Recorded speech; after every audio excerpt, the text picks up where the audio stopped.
and that's where I graduated from and it was known as the Anderson County Training School, but it was really Pendleton High.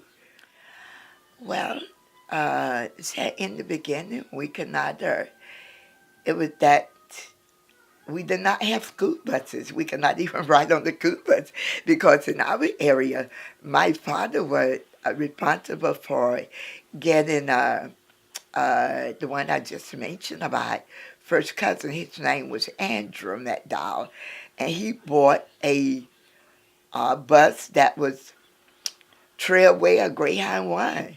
After my father, our father, which was Furman Porter, had picked up all the kids in the area to carry them to Pendleton High. And after my older sister had maintained her driving license, he would let her drive and pick them up. And then getting Andrew, a young man that had some money, that had been in service, to buy a Trailway, like I said, a Greyhound, and he began picking up all the kids around in this community, all the way up to the Liberty Easterly line. All the kids from Lemner, Mountain Spring, and Five Fall area to carry them. The bus was loaded with like 40, 46, 48 or something young people. And in the beginning, we had purchased for the elementary school, for Mountain Spring School, we purchased a bus. We as community people purchased one for the elementary school, for them too. And then we paid a young man to drive that bus to pick up the kids for the elementary school. And that was very frustrating to know that we were having to pay so much tax in order that our parents had quite a bit of land and they had to pay the same amount of tax that everybody else paid, yet we had to walk unless our parents would carry us. The only way we got to school was walking. And that was from here to where our church is today, Mountain Spring, down on Highway 178. That's about approximately 4.5 miles. So that was very, very frustrating to know that, you had to do those things. It was very, we did it with pride, knowing that one day it was going to get better. And we fought for that day, not with malice, but as Benita had just mentioned, and we fought it with love and pride to know that we would reach another day. And my father followed his father. He really was a man that was a faith-walking man, somebody that was rooted and grounded in the Lord. And his fear was nothing but about the Lord. He feared no man. So he said one day it would get better. And we kept looking for that day. And we were so happy that it did happen. Yes, we definitely, that was the pride and joy of Mountain Spring community when we were able to purchase a bus so the kids would not have to walk. It was certainly, at that time, I was in the high school, but for those that was at Mountain Spring Elementary School, we had buses for them to ride. Well, when did you decide you wanted to do something more than just your community, to step up and really try to do something to help make those things change and make the future better? Well, after leaving Pendleton, I worked in New York during the summer and came back in a college. And my major was business administration.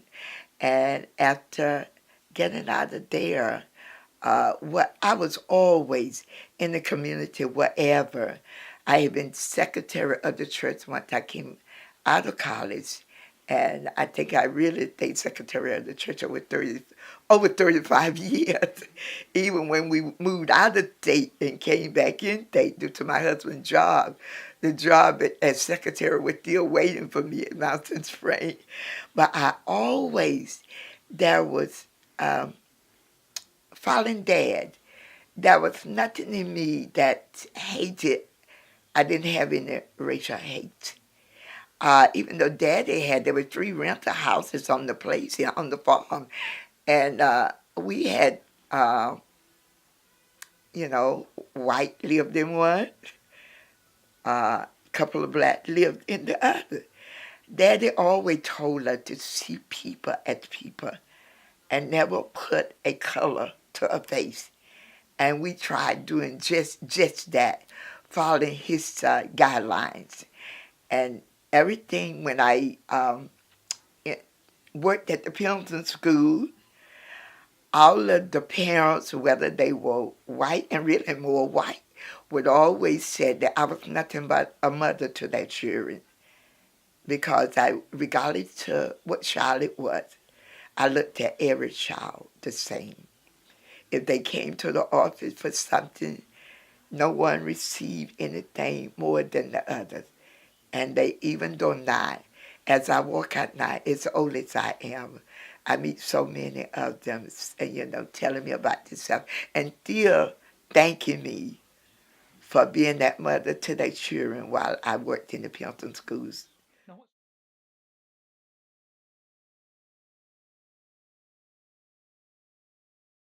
Do that. You know what? I didn't decide.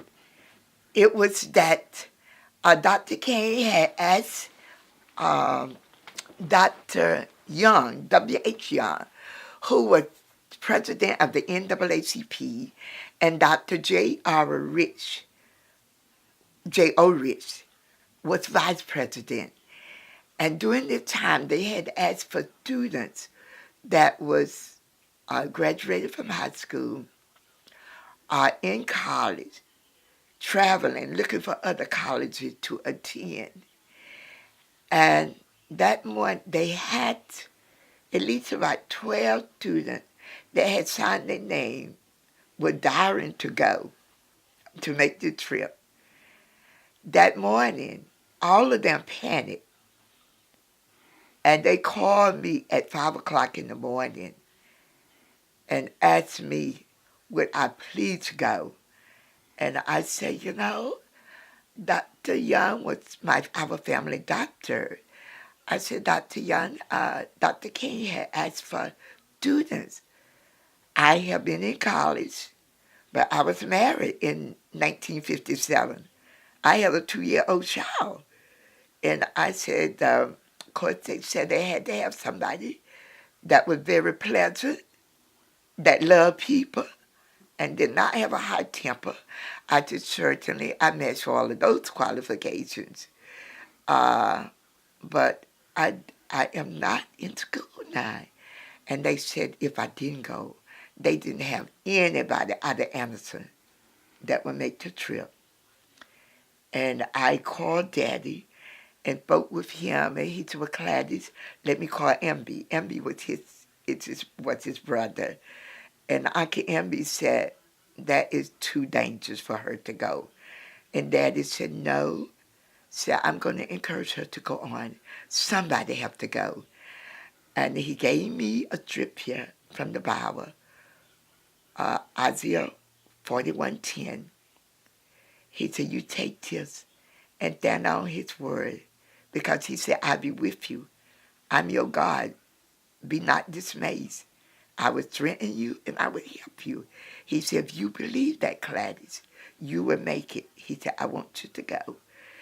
And I asked him, well, they promised me they would take care of my daughter, was only 2 years old. Would they make sure if I didn't return home, would they make sure to take care of her?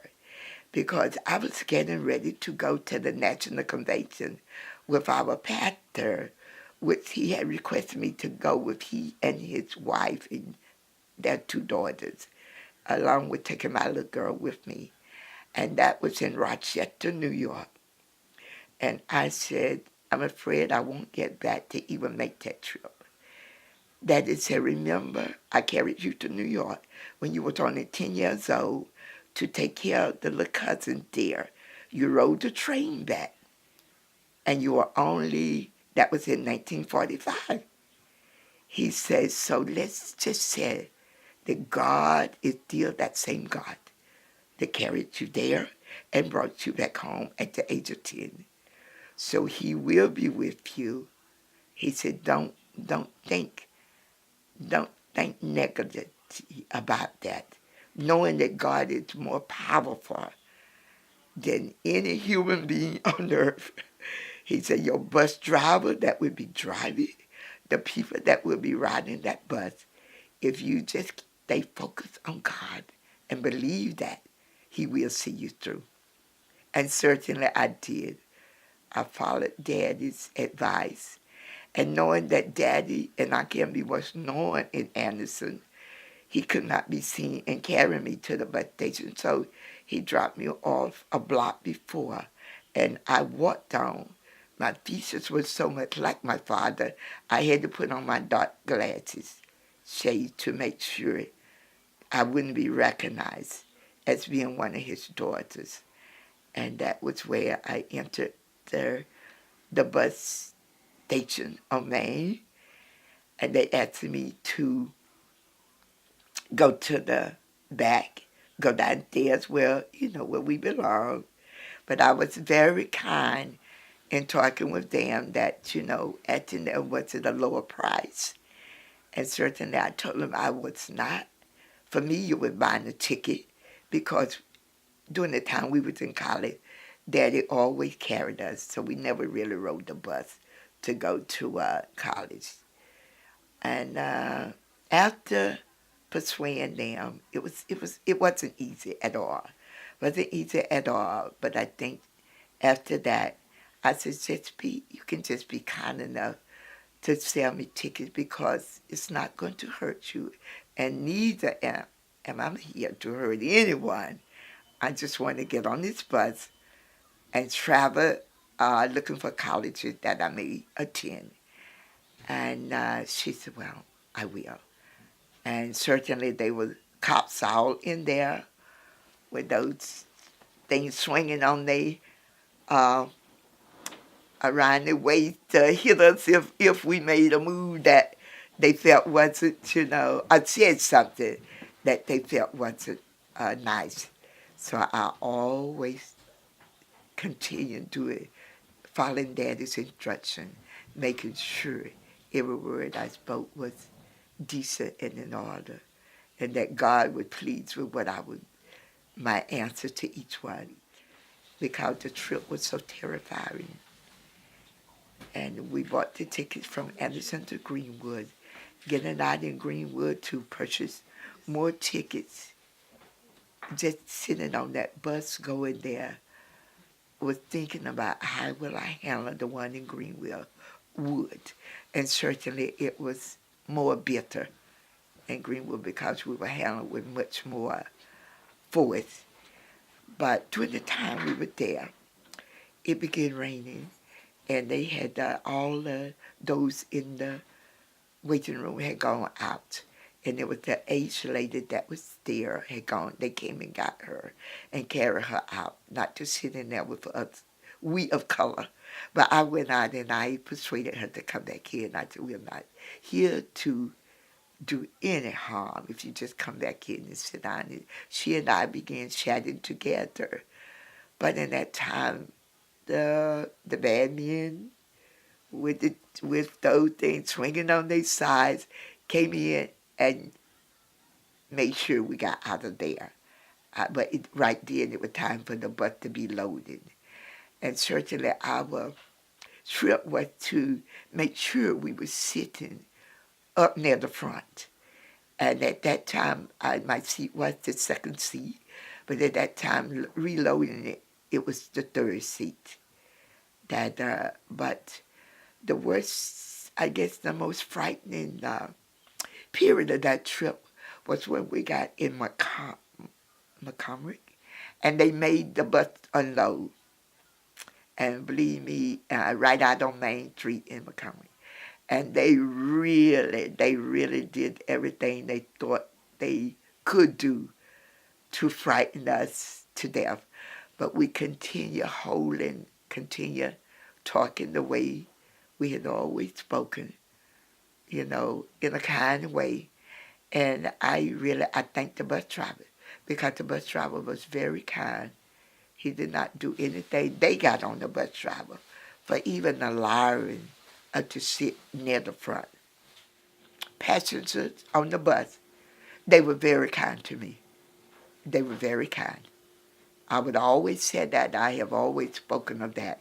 The bus driver and the passengers on the bus, they would, they would say, "Are you okay?" They would ask me that. It was only those that's supposed to be handling the law.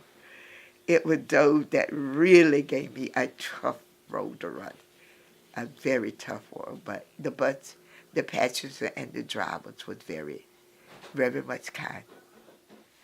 And those of my color in the back was very frightened and kept speaking to me when we got out. Why didn't we move to the back where we belong? And I was said to them, "Darling, we are on a mission, and if you continue doing that, you will make it much harder for us to make this mission that we are on. So if you would just be quiet and let us handle it, we feel that we will come out successfully."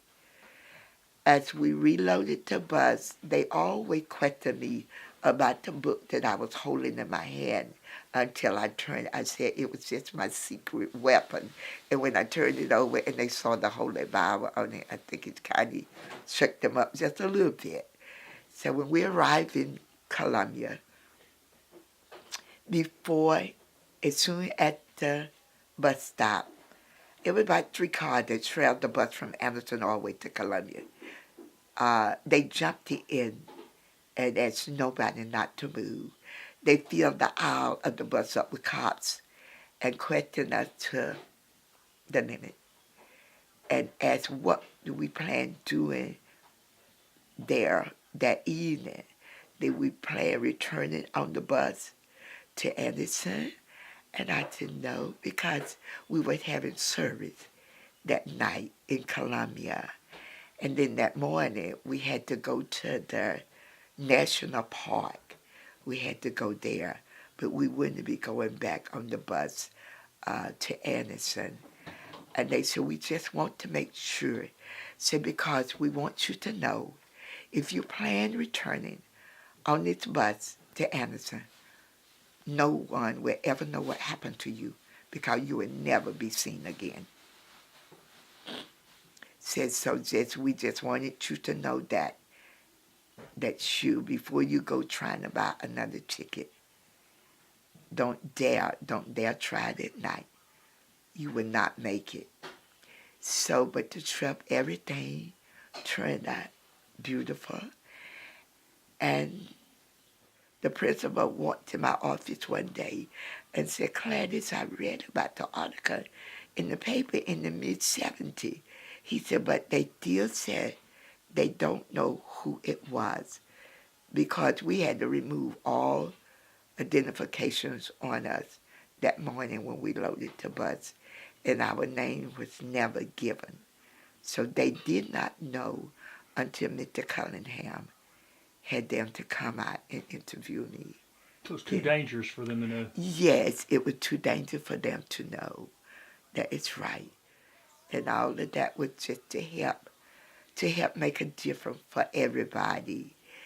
And like I said, it wasn't I was not going for my family, for myself, but it was for those that had to ride the bus, and that was their only transportation. And after that, they had asked me to join them when they had to march for the airport, for Spartanburg and Greenville Airport. And it was snowing then, but I was unable to go due to another obligation. And my mother and father went. They joined the march for that. They said, "Cladys," Daddy said, "Cladys, I'll buy Mama some boots." And we would go. And they went for that. So you had to be hearing about stories of other bus riders and things that were going on. Oh, yes. They had been so many killed. They had been so many, whether they were young or whether they were old. And that was why all of the young people that had signed their name in Anderson to go. That was why they panicked that morning. They could not make it. And I always kid them. I said, Dr. Young and Dr. Rich had to call into Pendleton to get somebody to come down and go for them. But that was why, because it was a terrifying time. In fact, the young man that spoke for us that night in Columbia, when he returned to his hometown, what was that, Mega Everett? He was killed. So I think he was killed in his yard when he, not just right at the time he returned, but just a little later. But I was speaker for that service that night in Columbia. But he lived very shortly after. Are you proud of what you did? Are you glad you took that chance? Yes. Your dad talked you into it? Yes, yes, Mr. Wilson, certainly. Because it made a difference. I was going for Anderson County and all the surrounding counties that was afraid to take that chance. And yes, I'm very happy that Daddy, all the way there to the bus station, he talked with me, as I said, threatened me that when I was 10, the mission I had made, he said, now you're much older, you're in your 20s. He said, so you're stronger with the Lord, Cladys, now. He said, so I want you just to go and just know. He said, don't doubt. Don't go doubting it. Just know that God have you covered with his blanket of protection. And he will bring you back. He said, believe that, and I would just look to see you when you return. And he gave me a hug, and certainly he had prayed with me before leaving, before leaving home. He and Mom had prayed with me. And he said, I want you to go knowing that God is your protector. And know that there's no one powerful than the Almighty God, that he will see you through. And certainly we thank God. I say God allowed me to return and to go to Rochester, New York, to the National Congress with my pastor. Our pastor, that was his last year at Mountain Spray. He had taken a church in New York, and that's why he wanted me to ride with he and his wife and 2 little daughters, and carry my little daughter with me, my older daughter. And everything worked. It came out just fantastic. But I tell any young child or older one, put God first. If you have God in your life and you learn to treat everybody as you wish to be treated, you can definitely make a difference.